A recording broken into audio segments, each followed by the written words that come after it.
Bonjour. Aujourd'hui, tu nous partages ton savoir sur l'homéopathie et les bébés, et notamment quand ils se réveillent la nuit. On Oui, va faire ça un petit peu dans le détail, décortiquer toutes les causes possibles avec toi, juste après le générique.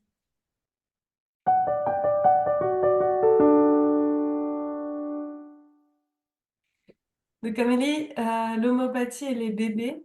Alors c'est vrai que les bébés peuvent se réveiller la nuit pour plein de raisons différentes. oui, tout à fait.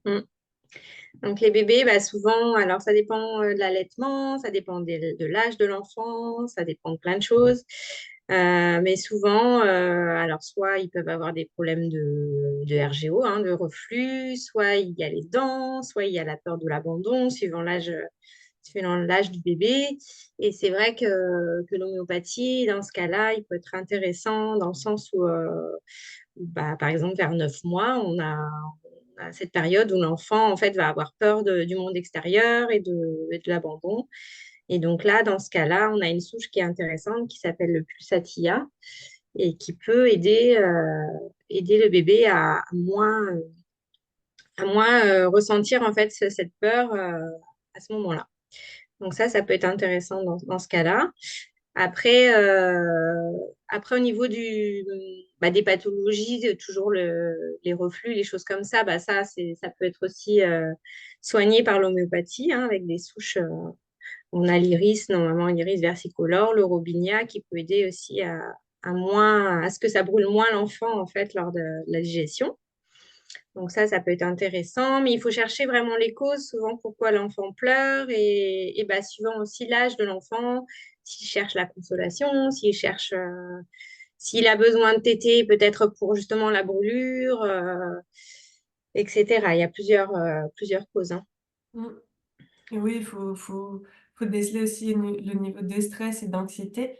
Moi, Mm. j'interroge pas mal les mamans pour dire, voilà, qu'est-ce que vous percevez, que vos bébés ressentent, parce qu'elles sont quand même très justes souvent dans leur analyse. Ouais. Et puis aussi, des fois, il y a le mal de dents, hein, quand il y a les dents qui poussent, etc. La nuit, c'est très propice à l'inflammation. Donc là, il y a des souches pareilles intéressantes pour l'inflammation, hein, notamment le belladonna. L'enfant qui peut être grognon aussi, on peut lui donner chamomilla, hein, c'est l'enfant qui va être grognon lors de la poussée dentaire, Mm. avec une joue, souvent une joue rouge et pas l'autre. Donc ça, c'est assez typique de chamomilla.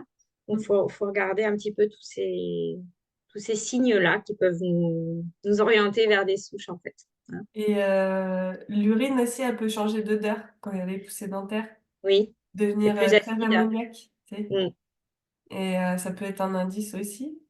ouais. L'indice des urines, l'indice des selles aussi qui peuvent devenir plus liquides, plus irritantes aussi. Donc non seulement la souche homéopathique jouera en fait sur l'inflammation des dents, mais aussi sur l'aspect des selles, qui sera moins acide aussi, hein, du coup. Ouais. Et Donc justement, quand les selles, elles sont irritantes ou quand ça démange ou quoi, il y a des choses aussi pour ça? oui, bien sûr. Ouais, ouais. On donne souvent c'est Rhéum, Rhéum officinalis en 5 CH. Donc ça va beaucoup modifier l'acidité. Donc moins de rougeur, moins d'irritation. Donc ouais, c'est top. Il y a plein de choses en homéopathie pour les bébés, hein. C'est... Ah oui, bah oui, oui, c'est l'avantage. Et puis on peut surtout donner n'importe quel âge, que ça soit de la naissance jusqu'au vieillard, c'est ça l'avantage en fait. C'est vrai On qu'au n'a début, pas de on va problème de peut-être goût. diluer dans le lait tiède ou dans l'eau enfin, tiède les petites billes, ou bien ça existe sous forme liquide. Et puis, on Oui, va donner dans le biberon avant de donner le biberon entier pour être sûr que la prise soit faite. Et après, ben, on disait à partir de 9 10 mois, commencer à mettre les billes dans la bouche. oui, tout à fait. Ouais. C'est soit dilué, alors souvent je dis aux mamans, diluer dans un tout petit fond de biberon d'eau tiède, ça va plus vite. Et puis de les préparer à l'avance dans des petits biberons. Donc ça, on peut les préparer à l'avance. Effectivement, après, quand l'enfant commence à manger à la cuillère, assis, bien assis dans sa chaise haute, il n'y a pas de souci en lui donnant une ou deux granules dans la bouche. Il n'y aura pas de risque de fausse route, hein, faut pas s'inquiéter. Et puis, Et plutôt voilà. avant les repas ou en dehors des repas. En dehors des repas de préférence, les mamans qui allaitent, elles peuvent mettre une ou deux gouttes aussi, les petites dosettes par exemple de Corizalia ou de chamomile sur le sein directement, hein. Quand les bébés veulent pas prendre, elles peuvent mettre sur le sein. Comme ça, le bébé aura quand même la dose Mm. en plusieurs fois. Ben, merci pour toutes ces indications. À bientôt. De rien.